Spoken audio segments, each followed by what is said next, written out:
Samar-samar mulai terdengar sang muazin mengumandangkan azan, lekas mengambil wudhu, menggelar sajadah, dan bertafakur diri, memohon ampunan atas segala khilaf dan dosa yang kian menumpuk.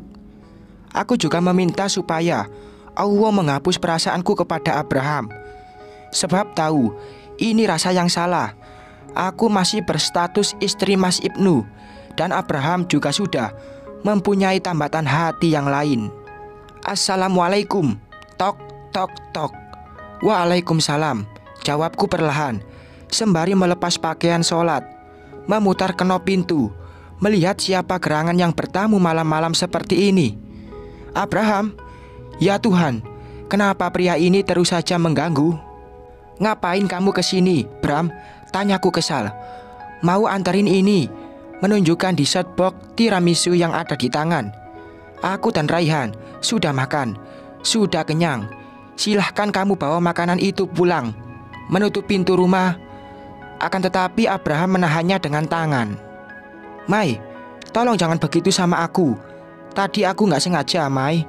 Bukankah kamu lama menimba ilmu di pesantren dan tahu hukumnya bersentuhan dengan laki-laki yang bukan mahramnya? Kamu juga 6 tahun mondok di Jombang. Kamu tahu kan hukumnya bertamu di rumah malam-malam seperti ini? Membalikkan pertanyaan, Abraham menyentak nafas. Dia lalu meletakkan makanan penutup tersebut di atas meja, kemudian pergi begitu saja meninggalkan rumah kontrakanku. Aku mengambil makanan itu dan menyimpannya di dalam lemari pendingin. Rasa kesal terus saja bertengger di dada, mengingat apa yang aku lihat di pusat perbelanjaan, hingga aku lupa membelikan baju untuk putraku. Untung saja Raihan, anak penurut, tidak akan menuntut jika apa yang dia minta belum dikabulkan. Mam, kenapa sih Mama cemberut terus? Raihan menatap mataku sambil membenarkan posisi duduknya. Enggak, Mama gak cemberut. Mama senyum nih, menyunggingkan bibir sambil mencubit pipi lelaki kecil tersebut. Mam, telepon Abi dong. Suruh Abi kesini. Raihan kangen. Dek. Ya Allah, Raihan, kalau Gus Azmi kembali ke Jakarta, itu tandanya Mama harus bersih tatap lagi dengan pria beristri itu. Mama tidak mau menyakiti hati siapapun. Cukup Mama saja yang sakit, menjadi nestapa, karena selalu dijauhi oleh orang yang Mama cinta. Kok Mama bengong? Dia kembali memindai wajahku.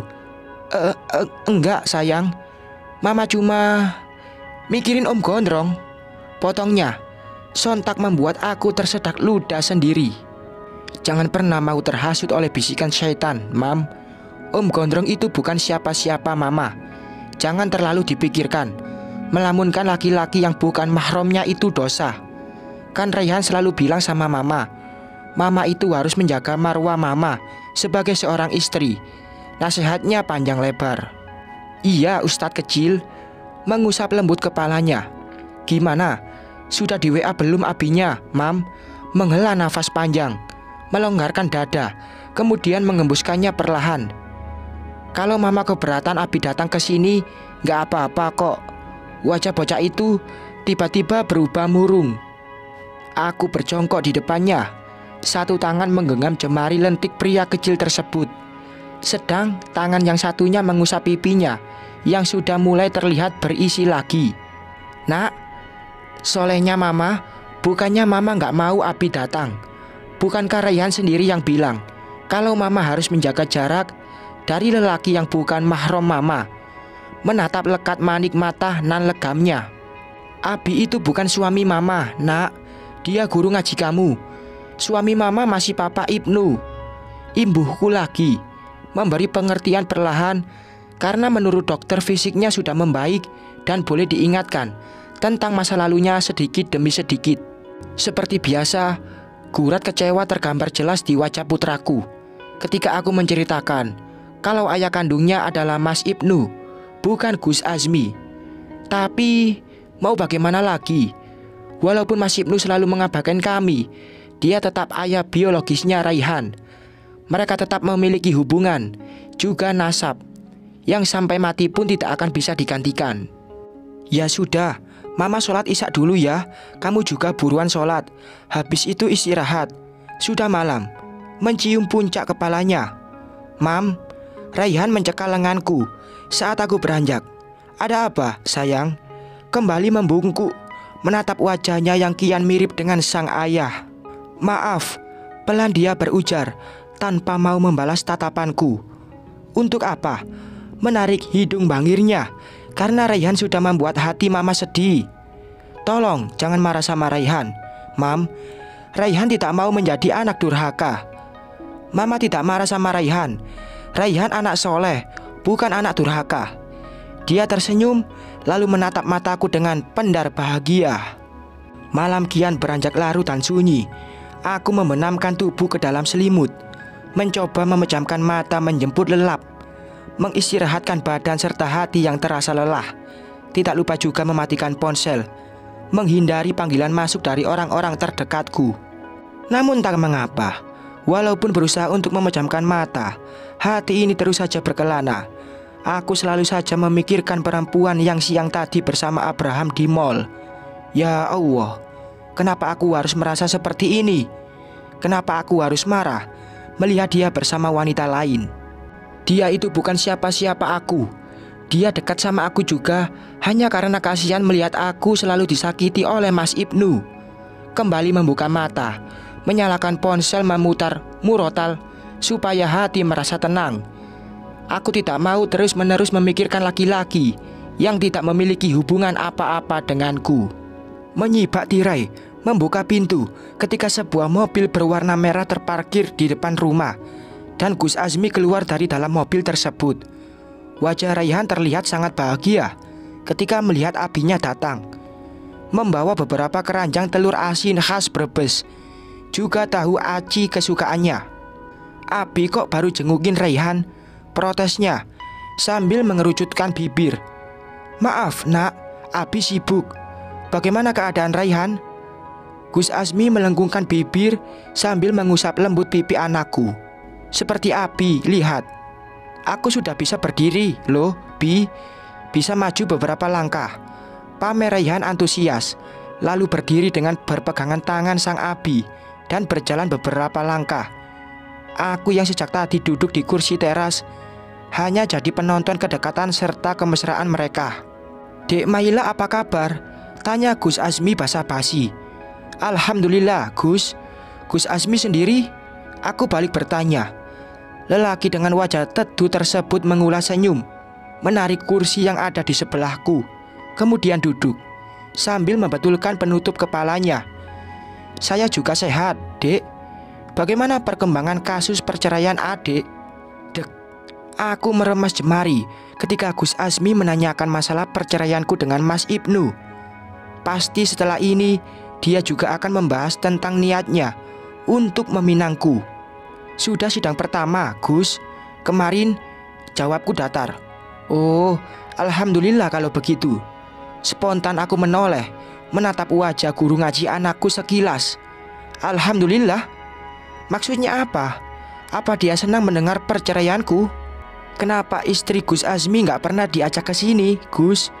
Jujur, saya gak enak sama beliau karena Gus Azmi sering datang menjenguk Raihan sendirian. Saya juga perempuan, tahu betul perasaan istri jenengan saat ini." Akhirnya, apa yang aku simpan dalam hati aku tumpahkan juga. Pria berhidung bangir itu menghela nafas panjang. "Istri?" Dia mengerutkan dahi. "Iya, istri.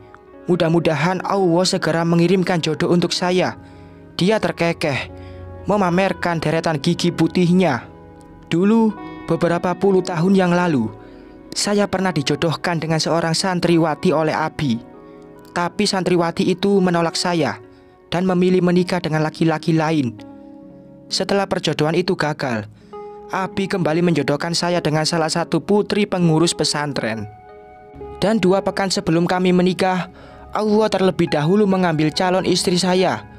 Wajah teduh nan bersih itu terlihat memerah dan terlihat ada genangan air mata di pelupuk pria bertubuh tegap itu. Gus Azmi pernah mau dijodohkan Abayai dengan santrinya. Apa laki-laki yang dulu hendak dijodohkan denganku itu dia? Ya Allah, kenapa di saat seperti ini aku malah dipertemukan dengan pria di masa lalu? Dulu memang Abah Yai menyuruhku menikah dengan salah satu putranya. Tapi dia mengurungkan niatnya menjodohkan sang putra denganku ketika aku mengatakan kalau aku sudah memiliki calon pendamping hidup. Walaupun saat itu Mas Ibnu belum resmi melamarku. Oh iya, hari ini kan jadwalnya Raihan kontrol.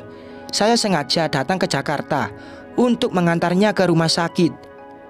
Sebab itu masih menjadi tanggung jawab saya, ucap Gus Azmi menarikku dari lamunan. Astagfirullah, aku sampai lupa kalau hari ini memang jadwalnya Raihan untuk check up. Gus Azmi saja yang bukan siapa-siapanya Raihan bisa ingat, aku ibu kandungnya malah lupa. Ya sudah, saya gantiin baju Raihan dulu, aku berujar sambil beranjak dari tempat duduk.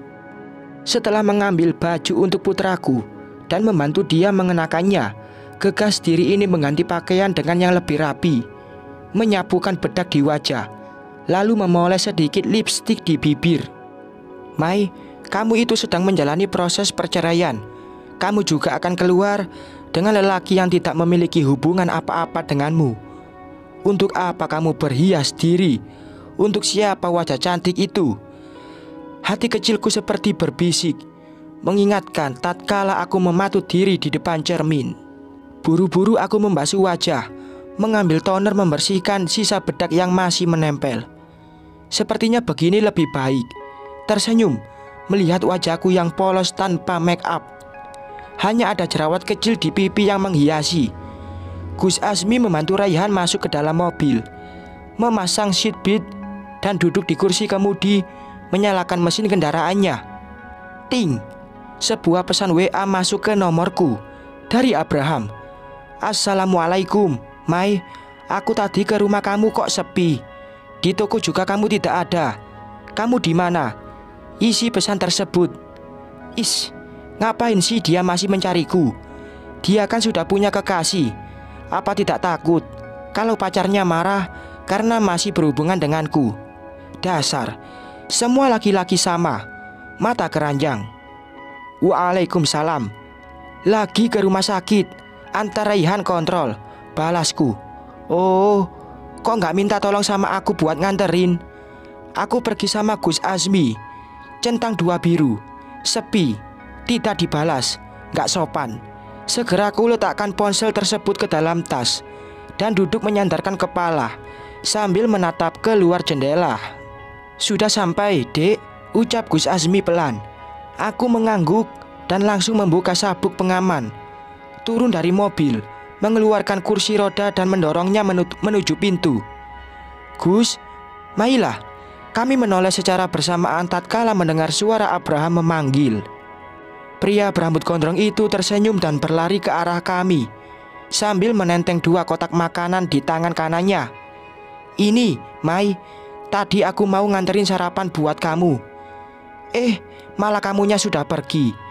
Abraham menyodorkan tentengannya.